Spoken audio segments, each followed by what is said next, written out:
Good evening, everyone. Welcome to the August 13th, 2024 Development Review Commission hearing. The Development Review Commission is created to hold public meetings and hearings to provide analysis and recommendations of the City Council regarding general land use policies and applications where the Commission has recommendatory power, and to render final decisions on specified applications where the Commission has final decision-making power, including but not limited to all aspects of proposed and future development.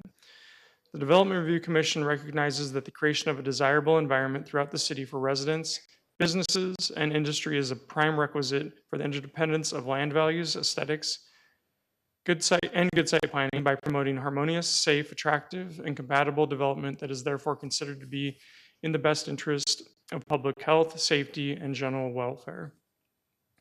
Any person aggrieved by a final decision of the Development Review Commission may file an appeal to the City Council within 14 calendar days after the Development Review Commission has rendered its decision. Development Review Commission recommendations to City Council are not final decisions. With us tonight on the commission, we have to my far right, Stefan Richter, Larry Tom, Michelle Schwartz, Vice Chair Michelle Schwartz. To my left, Charles Redman, Linda Spears, and Barbara Lloyd.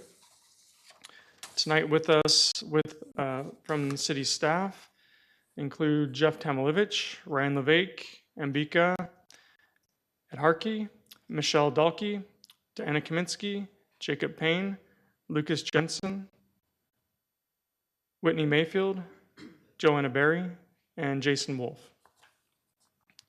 If you are here tonight to speak on a case, during the public hearing portion of that case, you will be given up to 3 minutes to speak. Our staff will assist in monitoring the time. And please note that anyone listening online, the WebEx chat box is not monitored or moderated.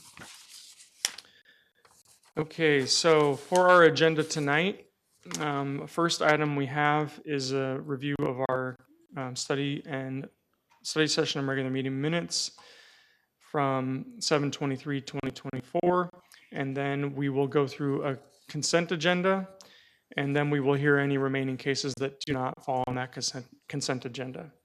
So let's go right to item number 1. Could I get a motion for our study session and regular meeting minutes? Okay, there's a motion for approval of the study session minutes from 7/23/24. Is there a second? And seconded by Commissioner Richter. All those in favor, please raise your hand. Okay, and that passes unanimously. All right, the next item on our agenda will be our consent agenda, and I will go through that now. And if you are here tonight to speak on any of these items, please fill out one of these cards and bring it up to Joanna Berry. And if you are here to speak on one that I'm about to mention, please get my attention and let me know, and we can pull that from our consent agenda. On our consent agenda will be item number 2, Nelson Residence. Was anyone here to speak on that? Okay. Item number 3, Bellagio Smoke and Vape. Okay. Item number 4, Valera Project. Okay. And then item number 5, McCracken Residence. Okay, so we do have someone who's here to speak on McCracken Residence. So we'll pull that item from the consent agenda. Oh. Okay, so we'll leave McCracken Residence on the consent agenda then.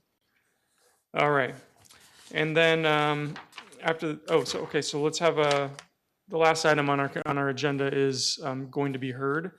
So could I get a motion for the consent agenda? Commissioner Redman? I move we approve the consent agenda as just read. Okay, and is there a second? Second. Commissioner Spears, seconds? Okay, all those in favor, please raise your hand. And that passes unanimously. All right, on to our final item to be heard tonight, which is item number 6, Northwest Corner Rural and Warner.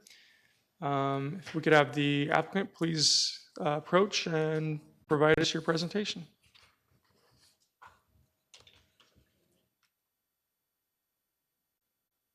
Good evening, Manjula. Welcome. Thank you.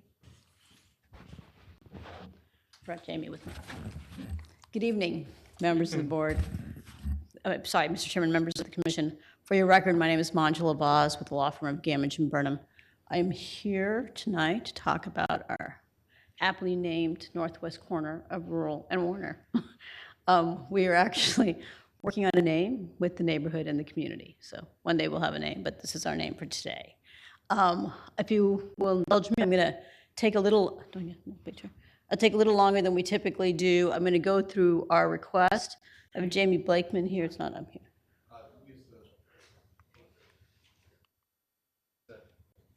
It doesn't matter. No, but I can look there. Anyway,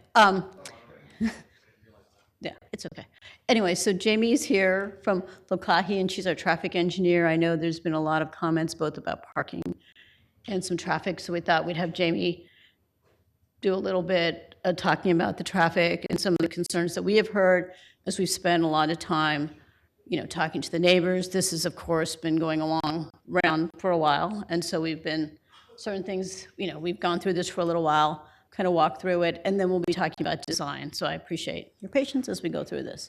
Again, Manjula Vaz on behalf of Thompson Thrift. With me is Jamie, and then Lanny will be talking on behalf of Butler in terms of our design. Thompson Thrift, for those of you who may not know, is a full-service company, real estate company. They do residential, commercial. They've owned the site for some time now, or working through it.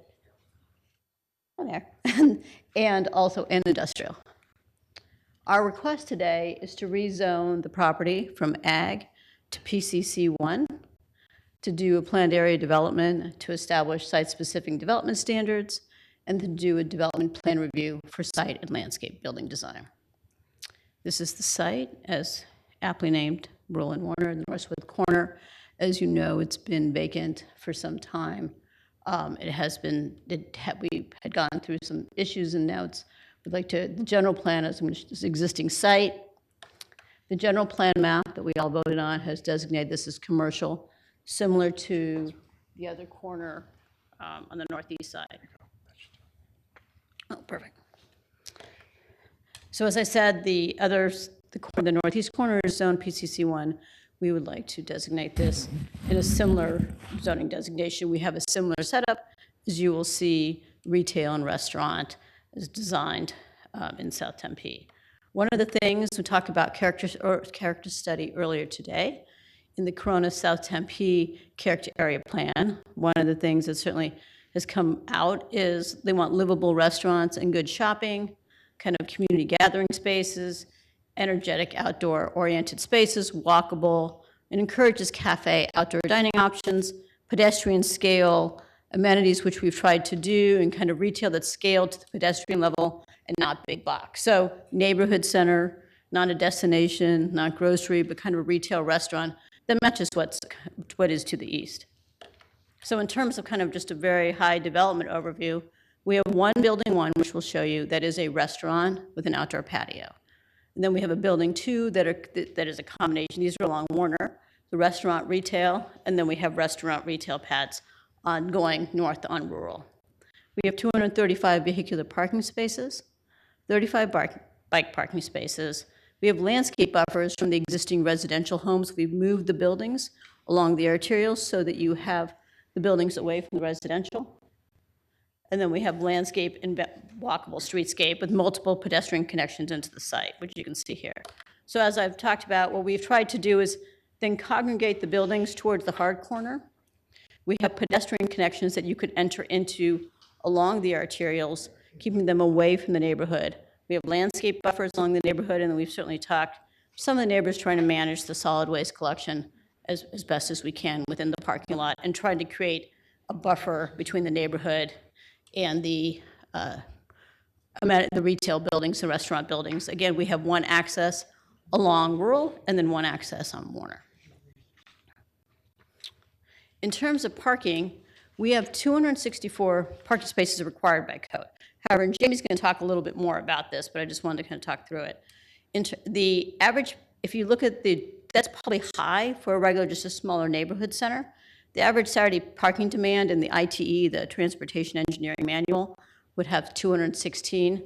An average weekday demand, we estimate about 175. So we have provided 235, which is 29 less than required by code. However, we think we've added more bike parking spaces. And again, what we anticipate is this is a neighborhood center that will be used by, mainly the people who are using the current site at Postino right now. So what you'll have is the same people just going to two different places. I don't anticipate we'll have a ton of more people coming here. We do have plans in terms of how to do valet if there's a parking problem.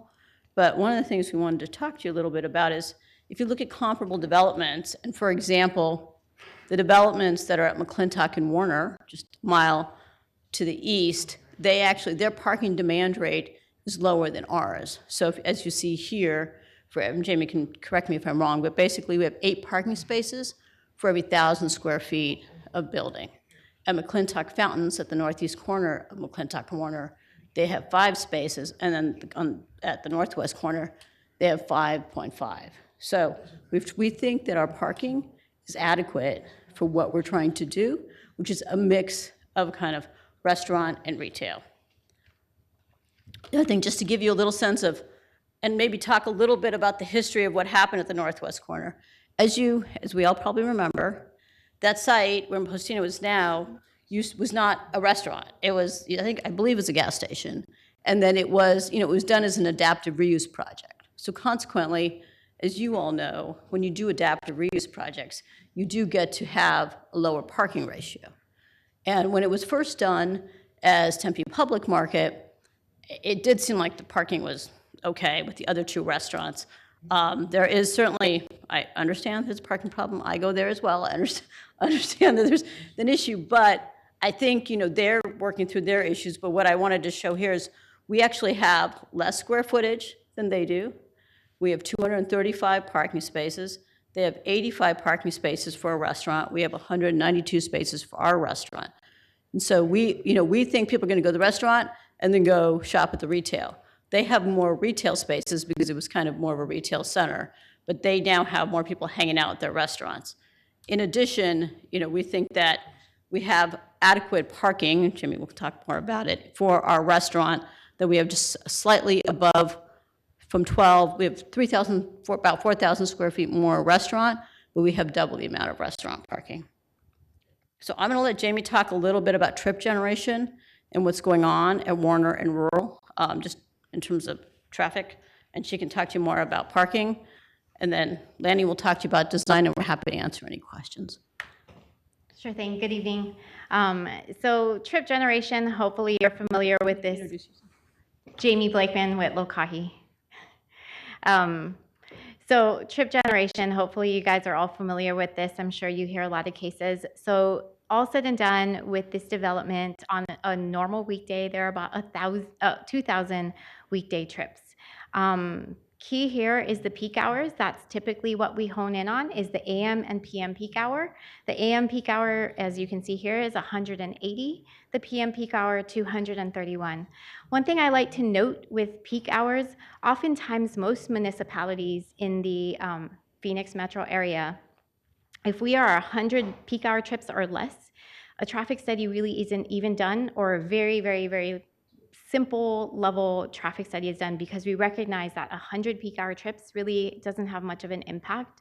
So just showing you that we are double that. It's not this huge amount of trips at this development, although it is a retail development. It's still just double the amount of what is typically required. So now if we look at Rural Road, what I'd like to point out here is that big blue box. This is a bar chart that we have here. And what it's showing you is the blue bar is showing you how many trips are along Rural Road. Now, mind you, what you're doing is you're planning your roadways to handle the capacity for areas to develop, right? That's the reason why it has this capacity, as we say, is 54,800. It has this bar chart capacity. So as you notice, our site is adding 850 trips. That's the brown sliver that you will see that's right above the blue. So there is still adequate capacity along Rural Road, not just for our site, but into the future for future developments around Tempe. So now we also look at Warner Road. Same chart here, Currently, you're at 27,000 trips per day. We add us onto there. And then, as you can see, there's still additional capacity along Warner Road. So certainly these roadways are handling the volume traffic as we had hoped and planned, and as we plan our cities. So one thing I wanted to note, this is a commercial center. So commercial centers ideally are on corners, because in terms of traffic, what that does is it allows you two different points of access and accessibility, right? So it allows the most options. We understand at corners that there's, at times of day, there's going to be difficulties turning left out at any major arterial intersection. This allows you options to turn right. And this is not such a large site that you can't navigate through the other access point to turn right, right? So certainly it gives you all your options to circulate within the site, and ingress, egress, and that's the whole point of it. Sometimes when we limit accesses, what you do is you get some crazy patterns because people ultimately are making U-turns or making it happen. So this one is just kind of showing you the difference between, so to the left, you'll see our development and what currently exists today. It's 33,000 square feet of commercial retail, and we are bringing somewhere along similar lines of that, so doubling kind of this corner. But as you can see, just to the east of us, a mile to the east of us, we've got 300,000 square feet, 10 times the amount of existing commercial. And certainly that operates fine. And it also wanted to point out that McClintock has 4 lanes, whereas rural has 6. So there is more roadway capacity in our area. Another thing I wanted to point out here, and this is just kind of in reaction to some of the concerns we've been hearing. We certainly want to make sure folks understand that we are looking into their concerns and we're not looking to create more issues.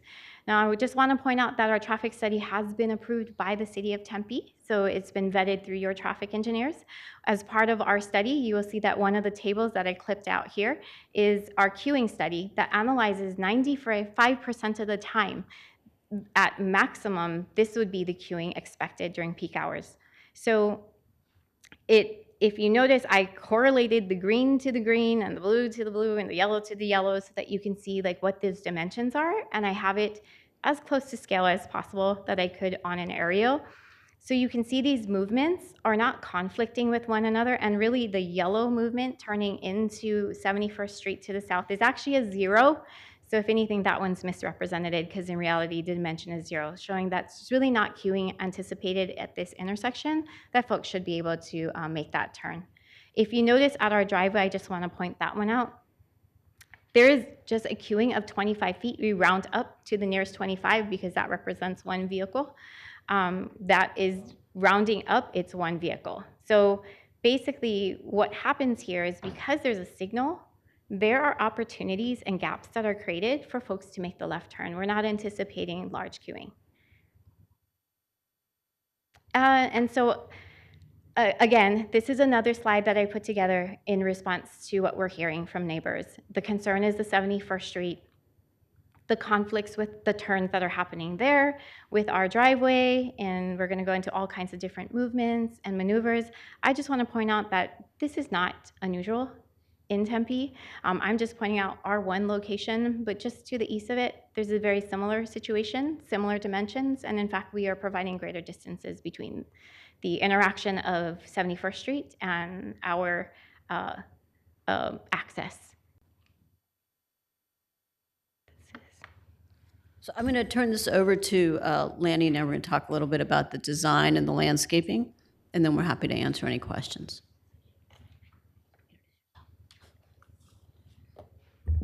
Hello, everyone. I'm Lanny Shaw with Butler Design Group, and I'd like to talk to you all about the design of the project.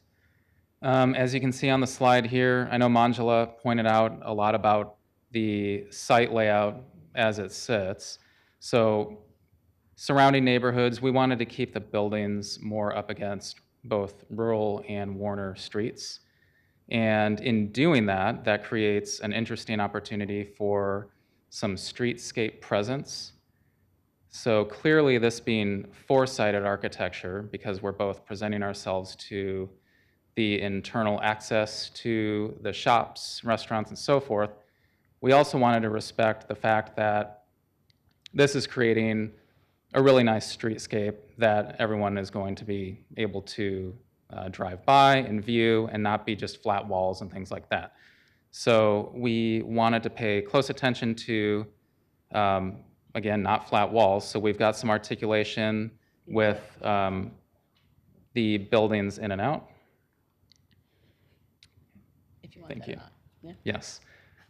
Just going back real quick. So a lot of articulation along the street so that you didn't have one material or one surface. We wanted to keep it broken down a little bit so that it was friendly to the streets. This is one view looking at the northmost building right next to the north axis. And we wanted to show at least some of the flavor of what you would expect when you went into this shopping center, not shopping center, neighborhood center. Very low scale. The idea here is that, this is a smaller site, neighborhood's very close nearby, and we didn't feel that it was conducive to anything like, tower elements or large masses on the corners and things like that. So, because of that and the scale of the site, we wanted to keep it a little more low profile and a mid-century modern type of a vibe, kind of like Uptown Plaza was more what we were aiming for, or at least drawing from so that it felt more like it fit in with the surroundings. So what you see here is we've got fiber cement board, which is what you see with a white material, giving it a horizontal striated look. We do have some ephes, but then we also have steel canopies and things like that that will both shade the glass as you walk from retail space to retail space, but also provide a nice environment the way that we've tried to break up the hardscape with different pocket planters and things like that, as you can see here in the foreground. We didn't want it to just be one solid hot surface, so we're providing a lot of shade and breaking up the concrete in that way. What you see here, this is the apex of buildings 2 and 3. So what you see just below the yellow sign would be looking out into the intersection. So this is a really good view that kind of shows more that flavor of the project. So textural materials, I think the material board is actually right there sitting on the shelf there. Brick, natural clay brick of a couple of different colors. We have metal panel that has a rust look tone. And we also have some concrete masonry. And again, the fiber cement. So when you kind of combine all those materials together as you walk along the storefronts, you get a lot of texture and you get that more pedestrian friendly feel as far as the scale is concerned. So this is just another shot. Looking at building 2, you see low profile, but still some accent elements of the building that has both glass looking into the space, but also is a very textural material. This view here is looking actually from the street, but over to the space that's between buildings 2 and 3. So we anticipate the opportunity for some nice outdoor gathering and patio space. So if those end caps became restaurant users, you'd have great space for shaded tables and chairs and so forth. Just some additional views looking at canopies. We're really trying to make sure that we shade the glass. So this is looking at a west facade where you would get a lot of heat gain. We had a really good neighborhood meeting. We got some feedback from some of the neighbors about heat gain on the glass. So what we've done is we've responded to that by extending some of our canopies out to kind of mitigate some of those concerns. And then this is the restaurant building that's right on the southwest corner. So looking right at the patio, this is opposite the neighbors. So the idea would be that the outdoor seating area would be on the other side of the building, not facing the neighborhood. Here's just another shot of that at the north. There we go. And then talking about the streetscape a little bit earlier, these are the next couple of views really show off what we're trying to achieve. So we've The idea was to have a really nice streetscape tree, a red push pistache, that would have some lively color at certain times of the year. And you can really get a feel for the low profile nature of this project and how the trees actually provide a good, just a good added bonus to that streetscape, because you get the different color, you get the natural beauty of the trees, the plants, and so forth. And then what you see beyond is some of that accent material with brick, fiber cement board, metal panel, and so forth. The other thing just to add is any screen wall elements that we do have just is another piece that adds to that texture. So we've got what you see kind of just beyond the trees down low is a concrete cement or concrete block wall that has ins and outs to it. So it has another horizontal banding kind of appeal to it. And lastly, here's one more shot. Looking from the intersection towards the east facade. So again, brick, different colors of brick, textured masonry, and just keeping that profile of the buildings really low. And here's just a shot of the material board. You can see the rust-colored metal panel and the three masonry colors. We have the two different colors of brick, the concrete block, and then the ephes colors across the top just to add more liveliness to the project overall. Sustainability, we are definitely looking at drought-tolerant landscaping and things like that. I mentioned shaded glass earlier just to keep some of the heat gain out of the buildings. All light fixtures would be LEDs, so very low energy. And then bicycle parking throughout. So we have ample bicycle parking kind of spread out through the site, really just to kind of encourage those local people to come to the site. And then project highlights, this is kind of some of the stuff we went over earlier, but it's about 11,500 square foot of retail, 16,000 square foot of restaurant, and patio space to accompany that, which is just over 3,000 square feet. And that's it. Thank you. Thank you for the presentation. Was there any questions from the commission? I have a question. Commissioner Lloyd. Thank you, Mr. Chair. When you talk about the patio gathering space at the apex of the building, what kind of consideration did you take for buffering from the very busy intersection of Rule and Warner in terms of an experience, sound, safety, all of Sure. that? It is set off the street quite a bit. It's about 1,500 square feet for that patio area. And so there's a pretty good buffer just in distance. But also we do have trees planted out front, but we don't want to completely block the view off, because part of the idea of any corner is just kind of be able to see there is some liveliness happening at the corner for those restaurant tenants.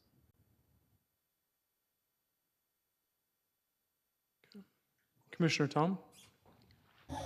On the street elevations, So can you make the, was there any consideration of including some of the steel elements on the street side elevations? So it doesn't look so much like back of house. I see what you mean as far as canopies and things like Canopies, that, right. like we've got on the other side. What we do have, we don't have steel canopies or elements like that, but we do have changes in planes. So if you look at the white horizontal line work that's up toward the top, we've popped piece elements out so that it's not just flat from bottom to top. And then we do have the low profile screen walls that are creating a change in plane as well. So we have ins and outs both in a plan view and an elevation view, and parapets that pop up and down and so forth. But as far as steel canopies and things that we don't have. Is it something that you guys can consider? I think that would be something that would be of consideration, yeah. Okay. Thank you. Commissioner Richter? Another thing I would like to ask if you could consider, on those elevations, the same street-facing elevations, there's no windows. Do applaud the positioning of the buildings near the street, where you're engaging the streetscape and sidewalks. Would you consider looking at opportunities to take some of the front-facing glass that's facing the parking lot and implementing it anywhere else to provide a little bit more of a front door towards the street? Well, thank you for the comment. The consideration of glass did cross our minds. The reason that we're trying to avoid it is because that's typically the whether it's the kitchen or more utilitarian portion of a retail shop or a restaurant.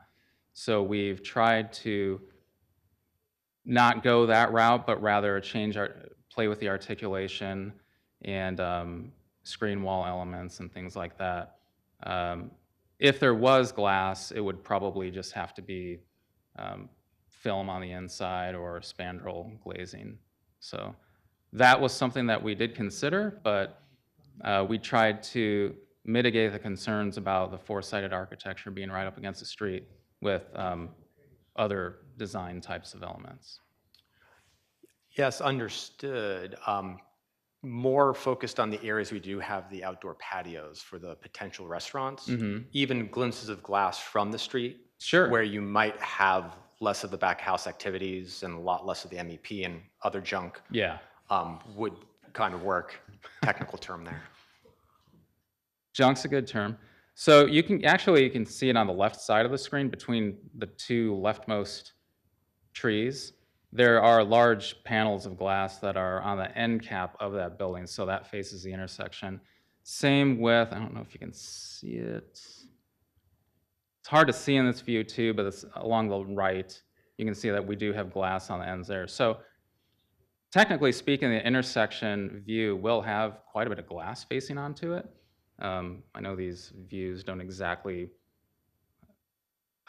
call attention to that very well, but as far as along the majority of the backs of the buildings, we do not.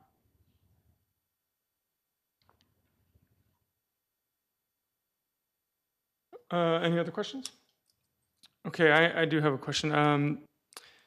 I appreciate the way that you've designed the layout of the buildings and how they face the street, and you're kind of creating this courtyard type of feeling in many places, and you're giving that porousness with the sidewalk and the street. I'm curious how, and because you actually mentioned that you've increased the amount of bicycle parking. I wasn't able to see where that bicycle parking is located and how it's accessed by cyclists. I think the site, yeah, there. Yeah.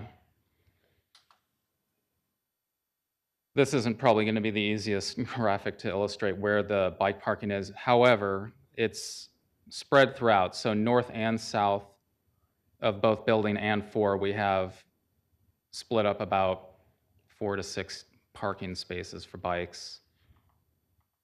It may be easier to see it not here. So, yeah. Oh, okay, yeah. Just in terms of, Mr. Chairman, in terms of like the pedestrian connections, the bike parkings are in front of the building, so you can see where we've kind of tried to outline where the pedestrian, if you were coming north or south on Rural or Warner, where your pedestrian connection would be with walking or your bike, and then the bike parking is in front of the buildings, kind of where the parking spaces are. Lanny can show you. Right. I don't know if you can see on that. Here, I don't know if you can. Oh, just go. Can we, you want us to walk over there, Andy? Lanny will walk over there. So I think where I'm seeing is building 1 on the lower right-hand corner. Okay, is that what depicts the bicycle parking? Yeah, exactly. So right on I think that's exactly what you described. Okay. Right here, yes. Okay. And then we've got it, Okay. yeah, throughout, but we've broken it up. We didn't obviously want just a large bank of parking spaces for bikes. But Yeah, we weren't trying to do a bike corral. We're just trying to spread them out throughout the site. Okay. Yeah, I've visited the neighboring restaurant and retail areas, and I know there's a bicycle shop over there. I'm not sure if it's still there. I assume it is. It's there. So there's probably going to be quite a draw that's connected with that in some way to some of your businesses too, so. Yeah, and I know that, many of the neighbors also obviously ride their bike in the area. And Yeah, we're and trying to I think encourage that's- that. That's kind of our, Right. kind of the goal. That's that connection to the pedestrians that I think is well done, so. All right. Thank you. Thank you. Thank you. Now Appreciate we'll it. hear from staff. After staff, we'll hear from the public, and you can come back and make any comments. Good evening, Ms. Good Kaminsky. evening, Chair, Commissioners. Diana Kaminsky, Principal Planner with Community Development.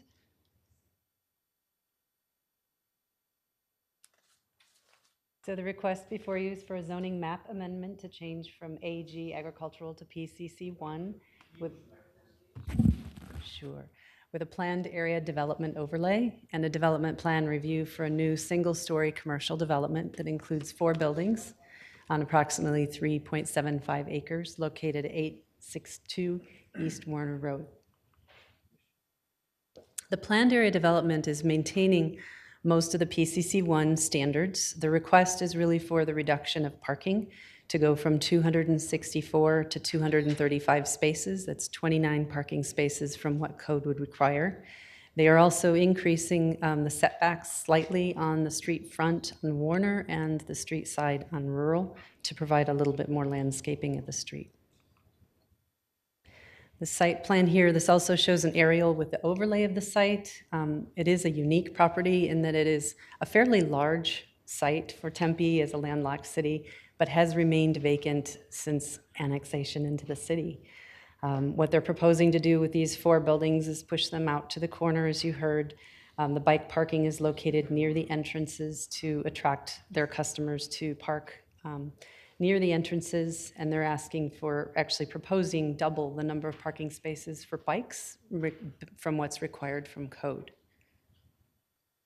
The other unique thing that they're doing is providing the refuse located interior to the site away from the edges of the property and providing a very large landscape buffer to the west and north of the site to provide more of a buffer to the residents.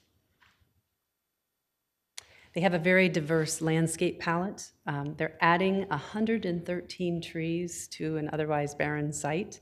Those are scattered throughout the parking area with large shade trees, and they're providing a diverse palette that provides variation in color through the seasons and texture to the neighbors with dense canopy trees that would not go dormant along the perimeter. And then focusing, the corner was talked about a little bit with the patio area. They are investing in some large ironwood trees to create kind of a specimen statement at the corner. So from Warner and Rural, you have a layer of trees that are the street trees that would shade the public sidewalks, and then interior to that are the ironwood trees that would provide color in the spring and shade throughout the year, and then massings of other xeric plants throughout the palette. These are the elevations. This is for building 1, the one that's at the southwest corner of the site, closest to the neighbors. One of the things staff worked with them on doing is providing a little more building articulation on the west elevation so that it wasn't just EFIS, and removing signage from that west side, focusing the signage along the street front where it would be visible. And we do have windows on the north, east, and none on the, there are some, I can't remember now if there's none on the south side of that building, but they do have them on the east and the north. So if you're coming into the development from Warner, you would see the windows along that frontage. This is building 2 that's along Warner. They do have some windows along the west, or yes, the west and east elevation. So the east one would be the one closest to that patio area that was referenced earlier, and then none along the south elevation. We did ask for more articulation in the building materials along the street front, and the combination of what was provided actually on the architecture along with the screen walls was considered sufficient to meet the design expectations. We did discuss having some spandrel glazing and would encourage the use of the canopies or any other materials that would help break that massing up. Building 3, they're adding some variation in color. This is along Rural Road. They did a lot with articulation with the use of different masonry materials and the banding and really emphasizing the horizontality of these single-story buildings and breaking up the massing to more of a residential scale of the project with the materials and the size of the buildings rather than doing one large building for the site. Building 4 is at the northeast corner. And the materials, which you saw earlier, and the renderings, which you've seen, the street view. This was probably summer because they don't have red trees. They did have a neighborhood meeting, and I did attend that meeting. It was well attended at the Arizona Community Church. They had about 55 attendees at that meeting, a lot of dialogue, mixed, favorable, and in opposition. For a variety of reasons. There were concerns about the street frontage and the architecture. Parking was a concern, as well as traffic. At the time that we wrote the report, we had not received a lot of comments. We have received a flurry of comments towards the end here with additional comments from the public. So we had received one letter of support and one letter of opposition at the time we wrote the report. We received an additional, I believe it was 3 letters in opposition and 3 in support yesterday. And those were emailed to you, and then we received some additional letters of support and opposition today. A lot of the focus has been on traffic.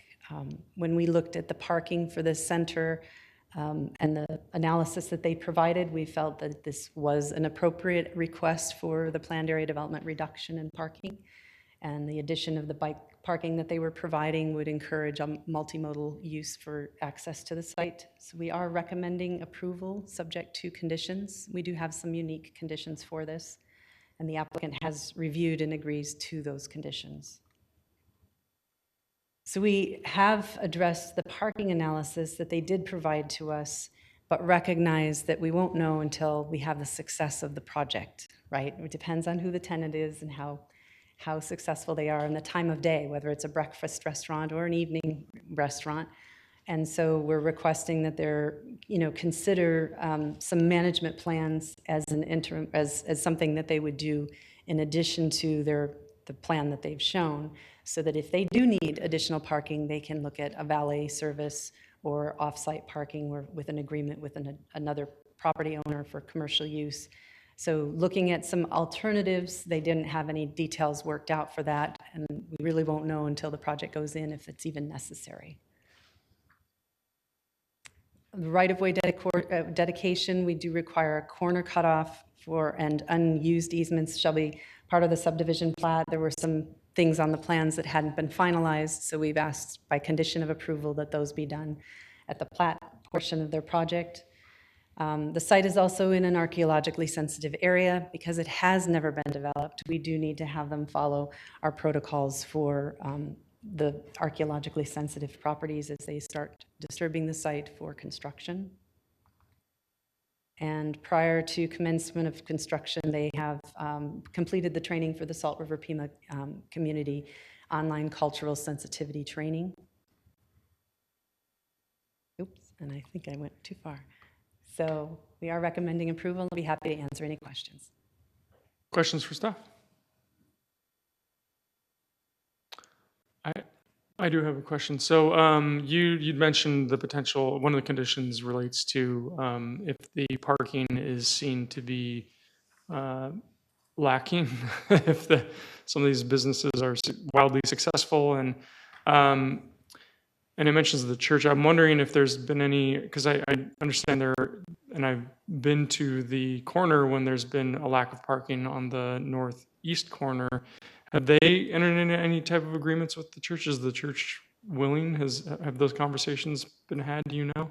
For this development? Not for this development. For the one to the east. Yeah. I don't know. I'm not even sure if we've received complaints specific. I know that there have been issues. People have said through this process that the success of the restaurant at that location, they did receive a parking reduction as a adaptive reuse. Right.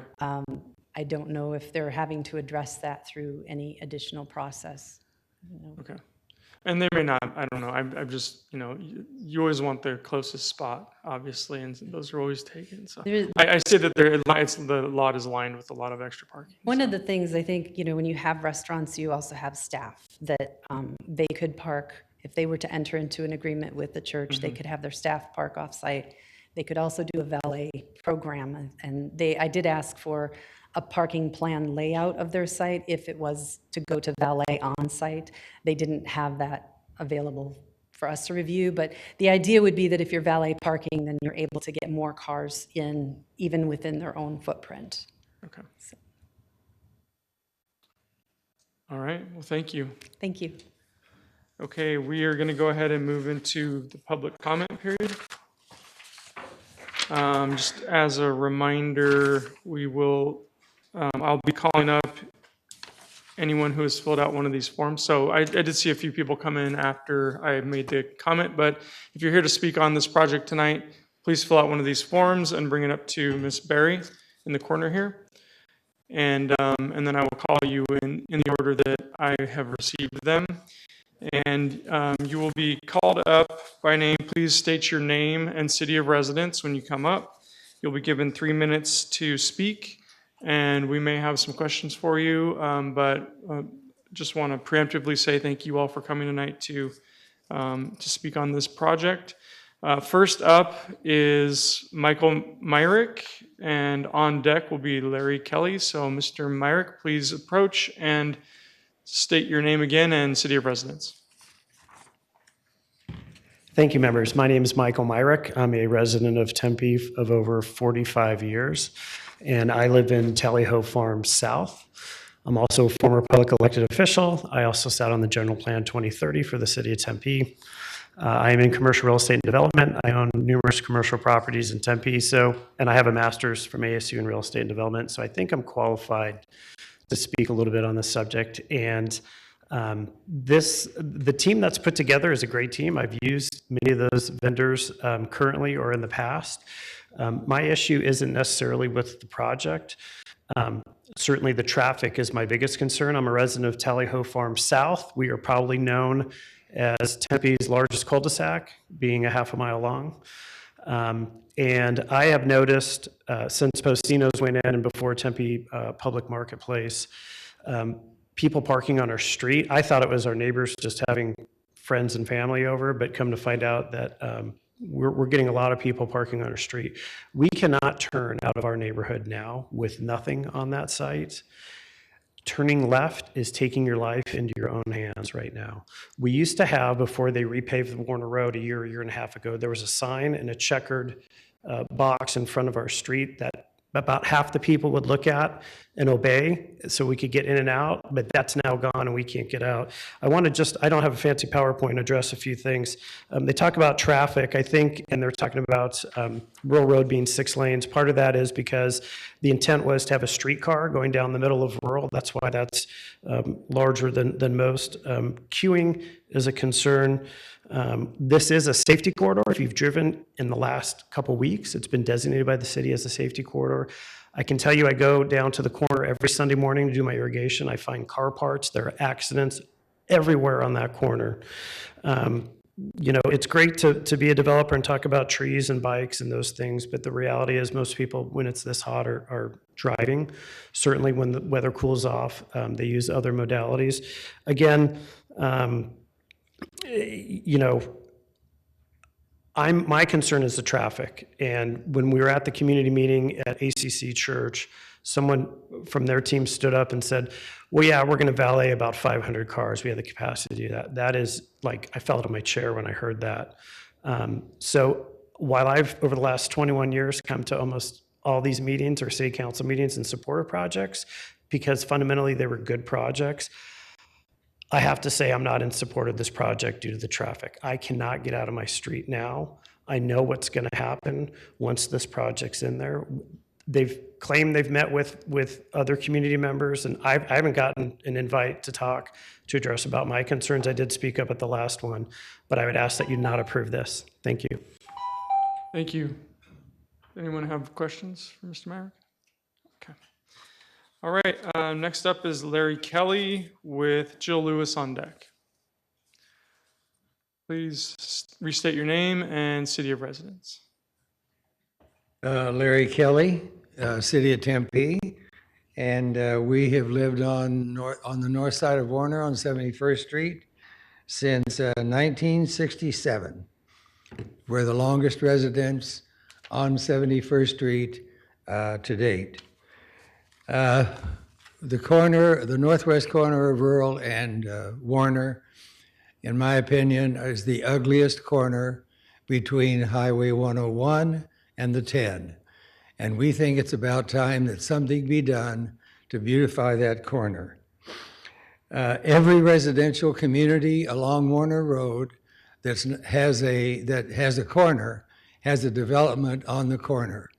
If you drive down Warner Road from 101 to the 10 and notice every residential community, you will notice some sort of a development that has not decreased the value of their homes to our knowledge.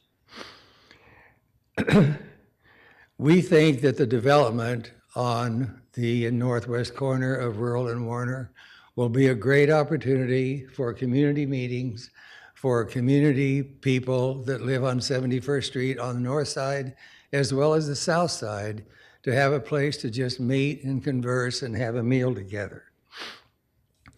We also believe that the development, both on the Rural Road side as well as the Warner Road side, will be a great sound buffer for the traffic noise going north and south on Warner, north and south on Rural, as well as east and west on Warner. With the buildings there, it should decrease the traffic sound on both streets. One issue that I have, or we have, relative to the development of that property is the parking overflow that may occur on 71st Street. And we feel that some specific measures should be taken to prohibit parking for that, or relative to that development. Issues should be taken, or steps should be taken to prohibit parking on 71st Street. When we moved in, Rural Road was a 2-lane road. On our way to work in the mornings, we had to slow down because of the sheep that were being herded east and west on Warner Road. Rural Road at that time was known as Canal Drive, and there was a huge overflow ditch from the canal south, and that water ran all the way to the Hida River. I only mention that information because we have seen, thank you. You may So finish that's it. You can finish your statement if you. Pardon me? You can finish your statement if you'd like. Well, thank you. I don't want to cut you off. I would just like to say that we have seen a lot of development in that area. We love 71st Street. We love our neighbors. We love the agricultural feeling that we have. When you turn on 71st Street, you're in a different era. You're in a different neighborhood. We would like to preserve it. But we also think that developing the ugliest, dirtiest, unkept corner between the 101 and the 10, we're in favor of it. And thank you for the extra, 35 seconds? Thank you, sir. You're more than welcome. All right. Next up is Jill Lewis with Doug Brown on deck. Jill Lewis, I've lived in the neighborhood for about 40 years now on the south side of Warner Road. And I just wanted to bring up a couple of things. Wanted to bring up a couple things that seemed a little disparate in the presentation and the whole idea. So the population in our area, South Tempe, I mean, we live there because it's a nice rural area. That's why everybody bought those houses and contribute a lot to the tax base of Tempe. And the addition of additional undesirable density is not something my neighbors or I support. And I don't see the need. It doesn't come from an increase in population. The only need seems to be coming from the desire of a developer to make money on that corner. So that corner, the next point is the traffic on that corner and the idea that you change the zoning to retail. Those are lovely pictures, but if it's retail forever. And we've seen that, where maybe that goes in today or tomorrow or the next day, but what happens the year after or the year after that? And now it's a retail corner with all of the undesirable things that often come with having a Circle K or whatever it is on your corner. Then the other part that seemed unreasonable to me is the idea that somebody would go and develop 2 restaurants there and not be thinking they're going to be pulling people in from other neighborhoods. I mean, I worked years in restaurant management. Of course, you go in and you do your forecast, and it's all about getting a large number of people. So what is the occupancy of those buildings they're proposing? And why in the world would anyone think they're going to valet people across to the church? I mean, that's crazy. Or, of course, they're going to park on 71st Street. So to not have enough parking spaces to have a successful restaurant makes no sense to me. I mean, put in one fewer building and put in enough parking as required by code. So those are my points. Thank you. Thank you. All right, next up is Doug Brown with William Judge on deck.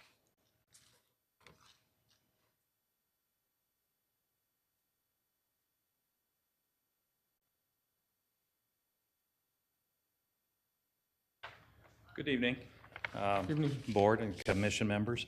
I don't know, I Could you didn't. state your name and city of residence, please? Doug Brown. I'm a resident on 71st Street. Okay, thank you. I brought some visuals, but I guess there's not a way of actually projecting what I have. There is? Oh, Mr. Wolf, is there an opportunity there used to for- be a long time ago. Oh. Normally we don't let them do that?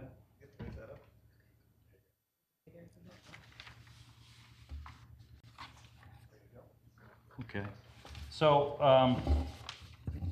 there's a little wheel on the top there, can you push that away from you? Oh. Woo. Yeah, look at that, high tech. So currently, this is my residence right here on the corner. And then we've got John and Patty that live next door, and then Shirley Albertson's right here. I'm not opposed to the development at all, but what I am opposed to is reduction in parking. As other people have said, we are concerned with overflow parking. Both rural and Warner are practically freeways. You know, speed limit's 45 on a good day. Most of the days it's 55 as people zip through there. So 27,400 cars a day on Warner, and I only hear 27,000 of them. The other 400 are pretty quiet. But otherwise, what I am most concerned with is human nature. The red box represents the development. Up in here is Elliott, and we have a collector street being Mill Avenue, Carver, and 71st Street. All these people in this particular area, they're not going to ride their bikes. I mean, I live there, I look out on that street. People ride down 71st Street and they turn around and go back because they're not going to go on Warner. So as opposed to coming out, we've heard about how difficult it is to turn left. So as these people come down through the collector streets, rather than turning left, they're going to park in front of our houses. Right now, this represents the what I thought was 26 cars when we had our last presentation. It's actually 29 cars. So I have a nice curved driveway in front of my house, and so does John. So as people park there, how are they going to turn around? Well, they're probably not going to do a three-point turn. They're probably going to be turning in my driveway. I've had delivery trucks come through and knock limbs off my trees. So I'm somewhat used to it, but I am concerned with the amount of parking, overflow parking that's going to occur on this site. I guess that's my cue. So I'm not opposed to the development, but I am opposed to their under parking. Thank you. Thank you. Okay, next up, and your last one on my list is Paul Lyons. If there's anybody else here wishing to speak on this tonight, please make sure you fill out one of these forms and hand it to Joanna Berry. Mr. Lyons. You had said William Judge was next. Oh, I'm sorry. I thought that was William Judge. You're William Judge, please. William Judge, and then Paul Lyons is on deck.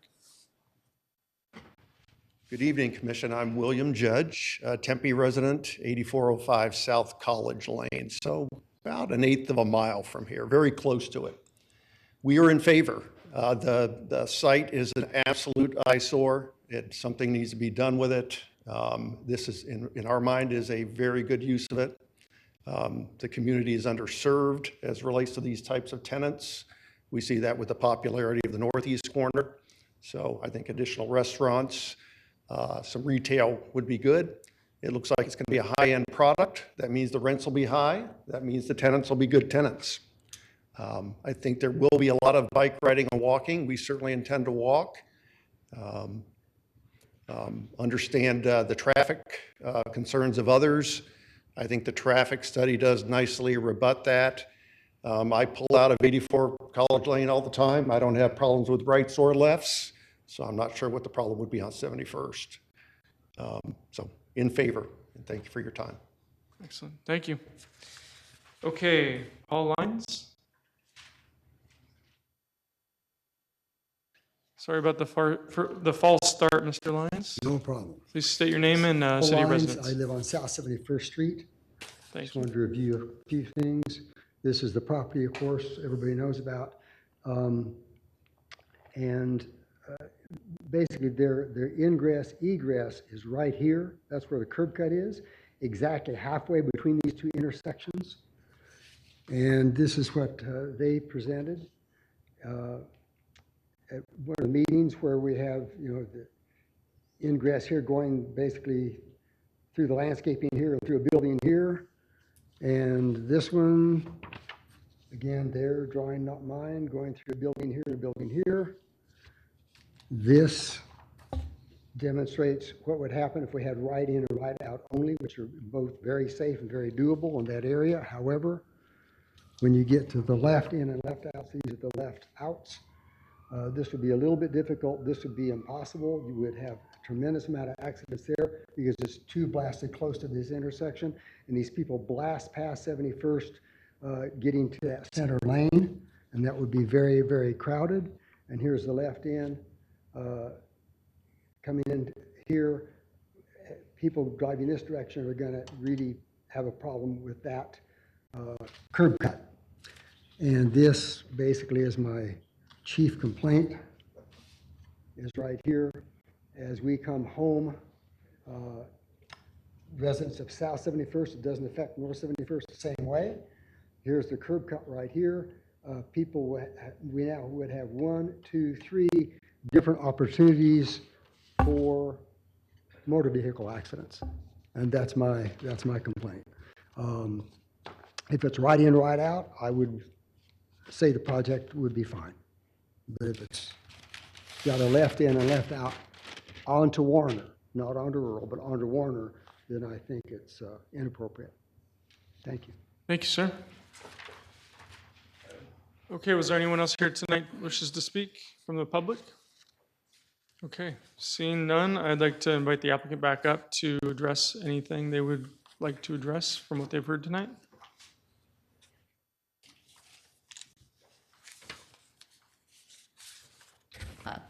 Mr. Chairman, members of the board, in terms of the traffic, I think we're happy to answer any questions. I certainly understand, the traffic concerns. I live on Broadway Road, understand some of the going back and left. One of the reasons as Jamie said, if there's traffic on Warner, the plan was to go to the light. It's very close to the light. You can just travel the site and go to the light, make a right out of, go south if you're trying to, however you're trying to get out. So that we're trying to drive the traffic towards the light, so you're not making lefts in and lefts out. And at the same time, understand the concerns, absolutely. But as one of the gentlemen said, there's a commercial development on most of the corners at Elliott, certainly at Ray, and you have these similar traffic movements. So it's something that I know that people are going to work to deal with. We're going to work to make sure that we kind of work through the site, and so I guess Jamie's going to talk a little bit about that in terms of how we can address the parking. The parking itself, that is what we've been trying to work with Diana. I mean, one of the things we're both trying to do in the city, obviously, further north is provide less parking. What we've tried to do here is provide the parking we think is appropriate for a commercial center and try to encourage bike parking. I'm not saying it'll only be this neighborhood, but, you know, a lot of what you hear in South Tempe, of course it's not now, but when it gets cooler, I know there are a lot of people in South Tempe who ride their bike or walk to Postino, and, you know, there's, you know, trying to encourage some of that from a neighborhood standpoint. And then we can certainly, I know the city has a plan, and we can certainly work with the neighbors on 71st Street to put up, you know, parking if there's a real issue. I don't know what happens at Buena Vista Ranchos, but that's a similar condition, and that, I guess, seems generally okay. So we're happy to talk through some of those comments. I mean, we're planning for a valet that you see pretty common in other Central Phoenix locations. I don't know, 500 cars, but we could park on site and, you know, increase our parking capacity 10 to 15%. And I think that's what we said. Jamie can. Sure. Can I just adding one thing with the parking? So the way it's calculated per code, it is accommodated for every single land use, right? So we look at the retail component and calculate that out. We calculate that out as well for the restaurant component. And that's how we come up with what the city requirement is. There is no recognition there. So that's the number we start out with, and that's what we're asking a reduction of. What we're looking at there is we're looking at that someone who goes to a restaurant is not also going to the retail, is not also going from the retail to the restaurant. So that would be the shared component. So you look at the reduction that we're asking for, it's about 11%. So it's a pretty, I would say it's not a huge reduction, but really what we're doing is we're recognizing the concept that there would be an interaction on site. I mean, for that matter, even from the restaurant to the ice cream shop or the cookie shop, right? There is an interaction that we think is going to occur between all the elements on site. So rather than having to park individually, like as if this is just a standalone restaurant, a standalone retail, we're recognizing the concept that this is a mixed-use site. So, and also we talk about that we are encouraging folks in the nearby area, right, to walk and bike. But even just recognizing the concept that you might visit two of those elements, I think that's a pretty, I find that reasonable. My family does it. So we're happy to answer any questions. Commissioner Tom?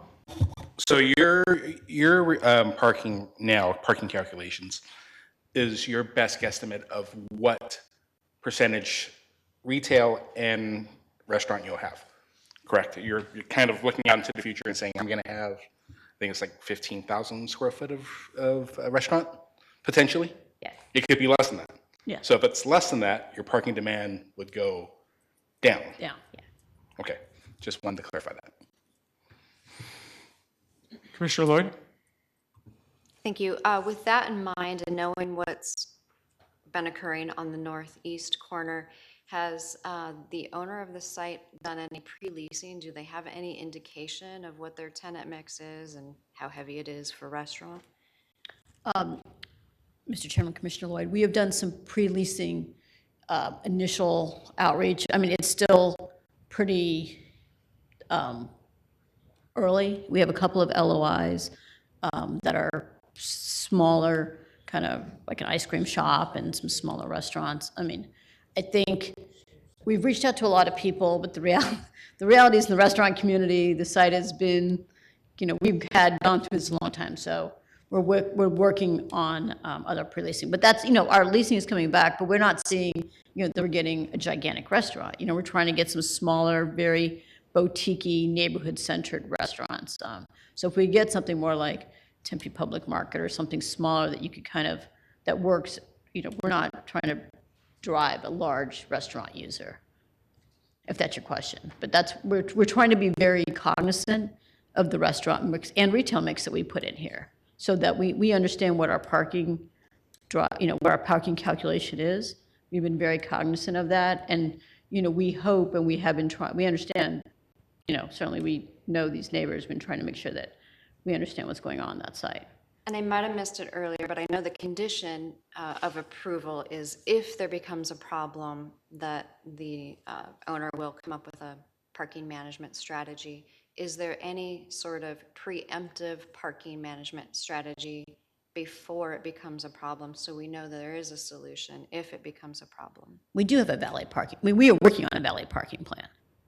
So we know how to park, But we know that would be doable, it's secure, Yes, it's not it's- contingent upon yes, something. Yes, if that's- something happens, we will have a valet plan that looks like something that you see, that you would see at the Windsor, or some place that you would go like that you might see, that you would see in another restaurant. And then last question, can the traffic engineer, I'm sorry, I forgot your name. Jamie, her name's Jamie.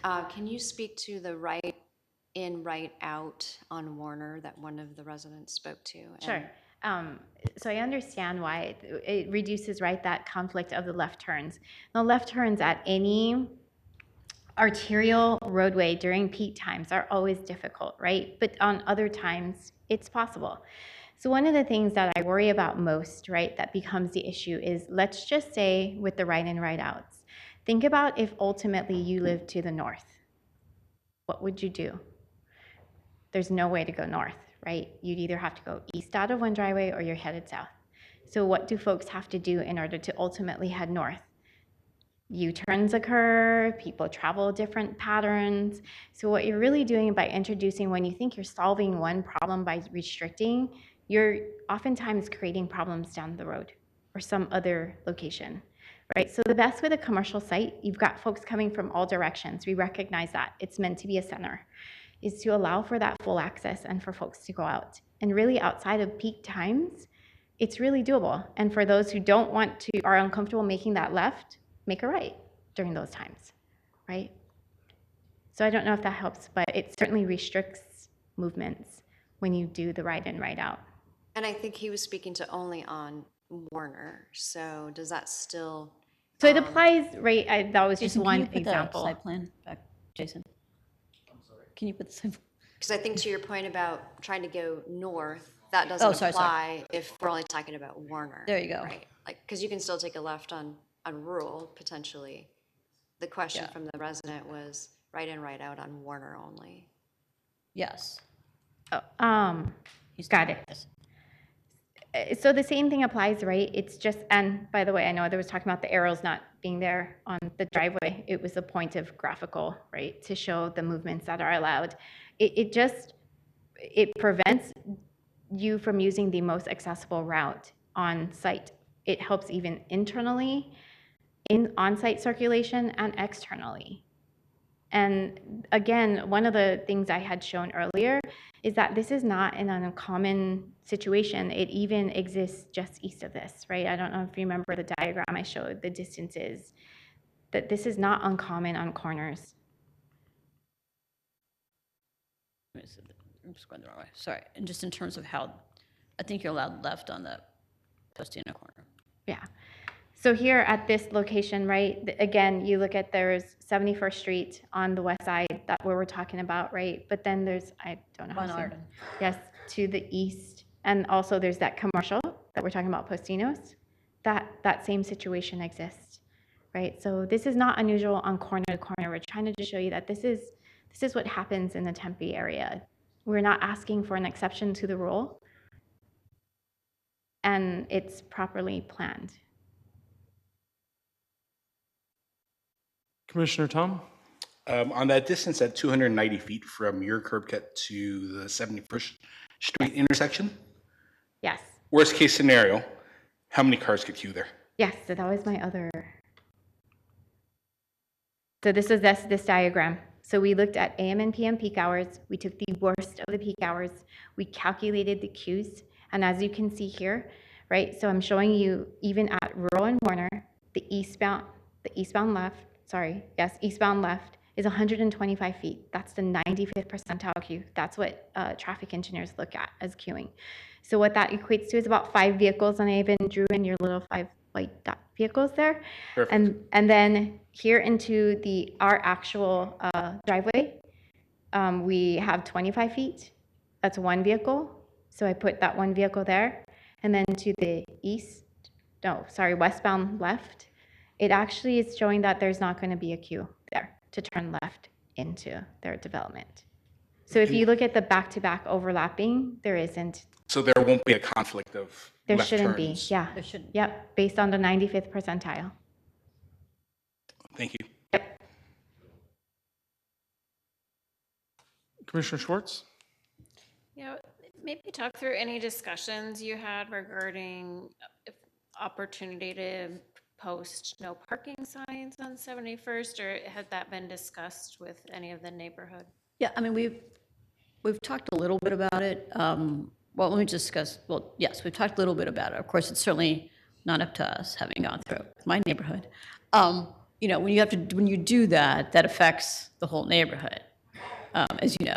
And so, but we've talked a little bit, I think originally we talked to the 71st Street North. We have not talked. I talked to one person, 71st Street South, but we're happy to help. We're happy to help them go with the city of Tempe. I don't know if they want that, because then you run into when you have guests and there's no parking and you have to have, like, I can just tell this because we went through this in our neighborhood, right? Like, with this whole conversation about, like, you have to have tags for your guests and what do you want to do and try to manage that. So, but certainly we can, you know, we talk about that. We've also been talking to the city about putting the white stripe lines, you know, in front of Warner that says, don't block the driveway. And so we have been talking to the transportation department, and if that's necessary, then we're going to kind of work through that. We can work through putting the white lines, don't block the driveway on Warner.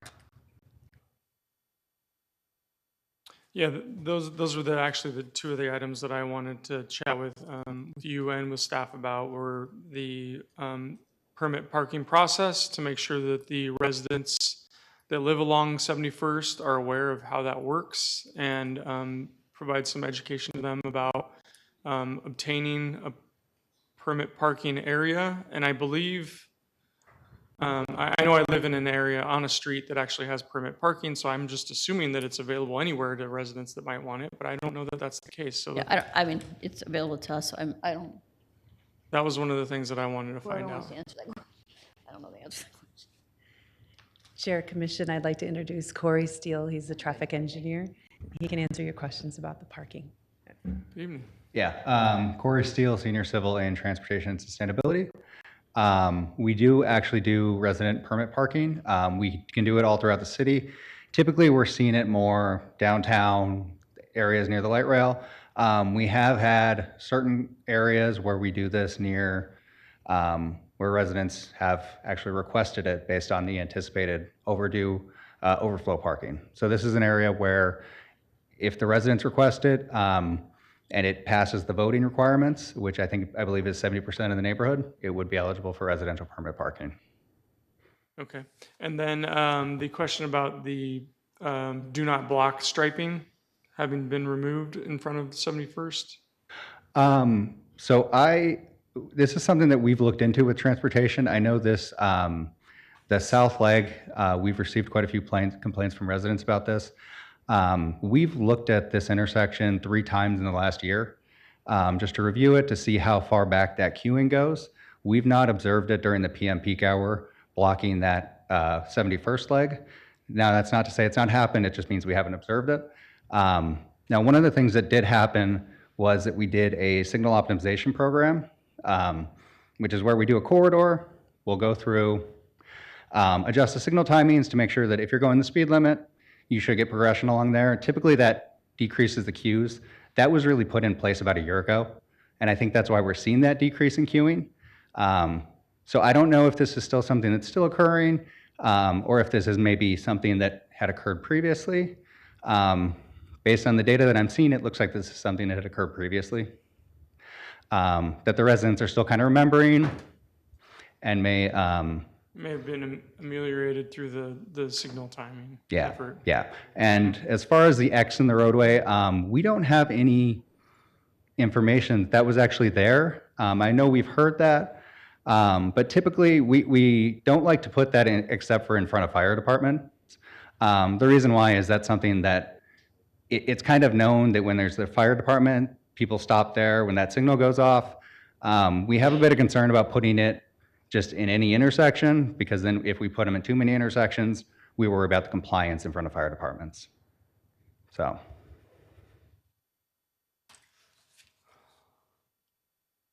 Okay.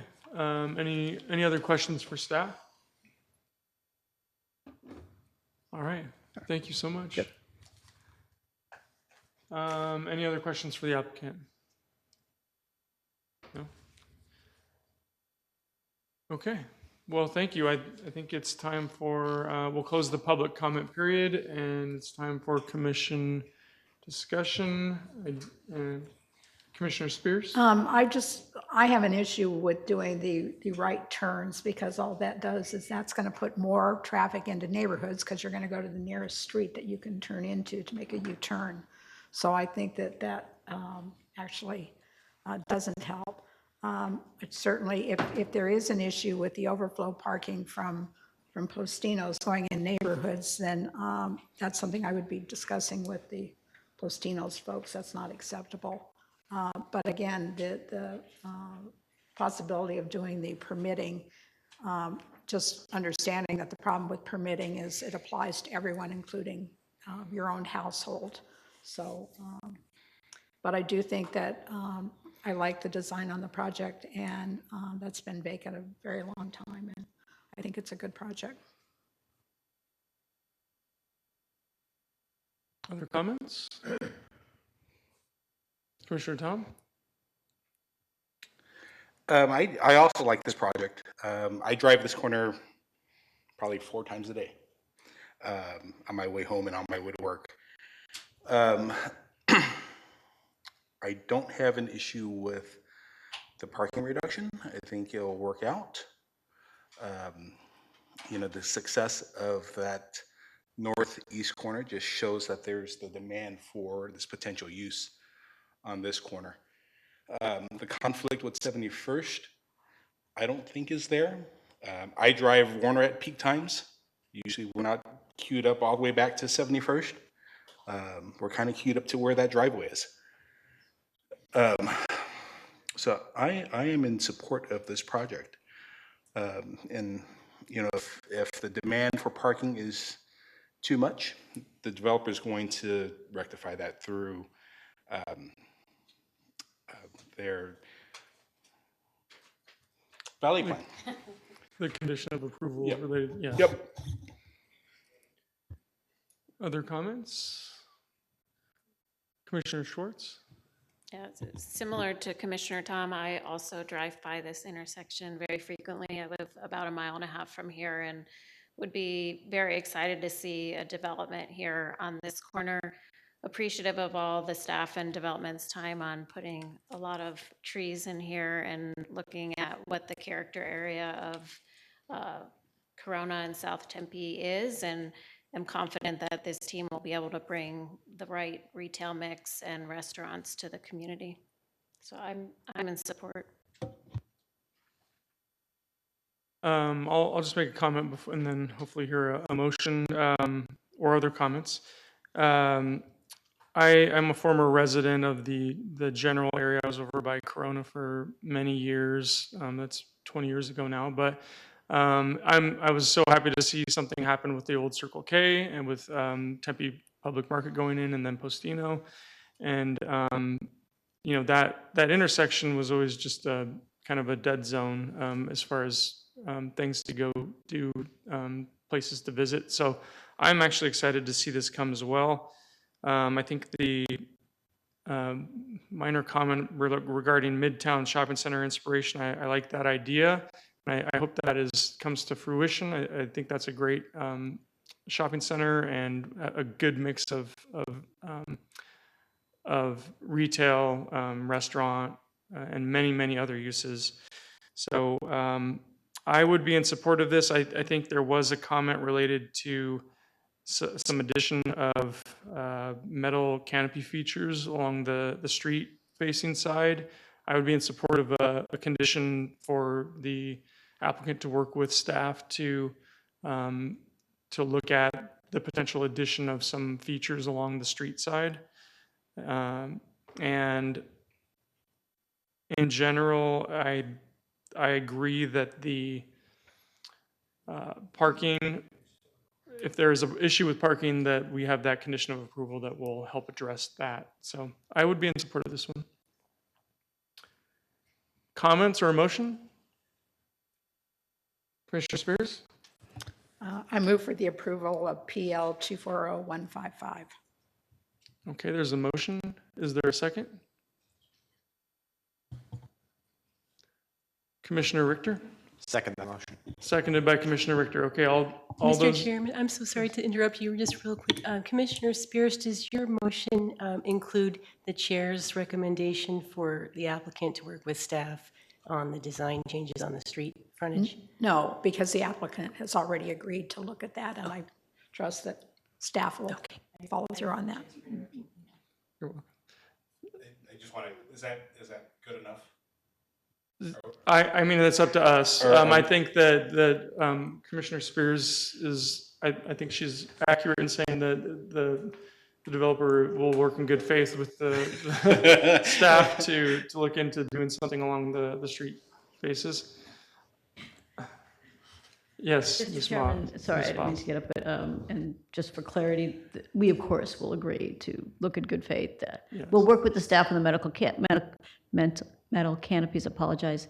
And then Commissioner Richter's comment about the glass will also, I think that was yours. I apologize if it wasn't, but yeah, we'll also take a look at that All as right. well. All right, thank you. Of course, thank you. Okay, so we have a motion and a second. So all those in favor, please raise your hand.